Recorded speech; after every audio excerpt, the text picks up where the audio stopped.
ഫാമിലിന്റെ support നല്ലതായിരുന്നു. SSC മലയാളിന്റെ videos ഒക്കെ കാണാൻ ഇമ്മാണ്. അതിലെന്തെങ്കിലും അപ്ഡേറ്റ്സ് ഒക്കെ ഉണ്ടെങ്കിൽ ഇമ്മാണ്. ഞാൻ അറിയുന്നതിന് മുന്നേ ഇമ്മ വന്നിട്ട് എന്നോ പറയും നോട്ടിഫിക്കേഷൻ വന്നിക്കണ്, അപ്ലൈ ചെയ്യാനുള്ള ഡേറ്റ് അയക്കുന്നു, എല്ലോ ഇമ്മാണ് ഹാൻഡിൽ ചെയ്യുന്നത്. ഞാൻ ചെയ്ത മാത്രം മതി. ഫാമിലി, ഇമ്മ ഇപ്പയും അനിയനും എല്ലാവരും നല്ല സപ്പോർട്ടായിരുന്നു.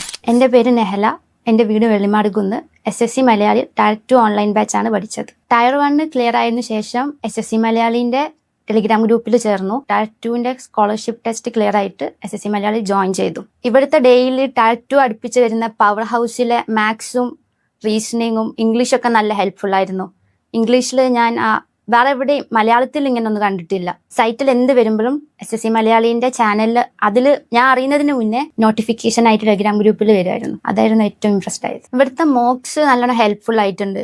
മോക്സിന്റെ ക്വസ്റ്റ്യൻസിൽ ക്വാളിറ്റി നല്ല അടിപൊളിയായിരുന്നു. അപ്പം GK കുറച്ച് ഇമ്പ്രൂവ് ആക്കണം എന്ന് തോന്നി ഈ ഒരു 1 ഇയർ ഫുൾ GKയിൽ ഫോക്കസ് ചെയ്തു. അതിനനുസരിച്ച് GKക്ക് നല്ല മാർക്കും ഉണ്ട്. ഇവിടുത്തെ വീഡിയോസ് GKക്ക് നല്ലോണം ഹെൽപ്ഫുൾ ആയിട്ടുണ്ട്. അപ്പം ഞാൻ എടുത്ത തീരുമാനമാണ് മോക്ക് നല്ലോണം ചെയ്യുക, ടൈമിനെ ഓവർകം ചെയ്യുക, ടൈമിന്റെ ഒരു പ്രോബ്ലം. അതിനുശേഷം നല്ലോണം മോക്ക് ചെയ്ത് പിന്നെ എനിക്ക് 2 ടൈംസ് ഒക്കെ ക്വസ്റ്റ്യൻസ് വായിക്കാനുള്ള ടൈം കിട്ടുമായിരുന്നു. മോക്കിന്റെ ആ ഒരു സ്പീഡ് ഉണ്ട്. അപ്പൊ ഞാൻ എല്ലാവരോടും പറയാം, മോക്ക് അറ്റംപ്റ്റ് നല്ലോണം കൂട്ടുക. വരുന്ന മിസ്റ്റേക്സ് എല്ലാം ഒരു റഫ് ബുക്കിൽ എഴുതിയിട്ട് ആ മിസ്റ്റേക്സ് പിന്നെ ഡെയിലി നമ്മൾ റെഫർ ചെയ്യുക. ഇക്വേഷൻസ് ഒക്കെ ഡെയിലി പഠിക്കുക. Current affairs skip ചെയ്യാണ്ടിരിക്കുക.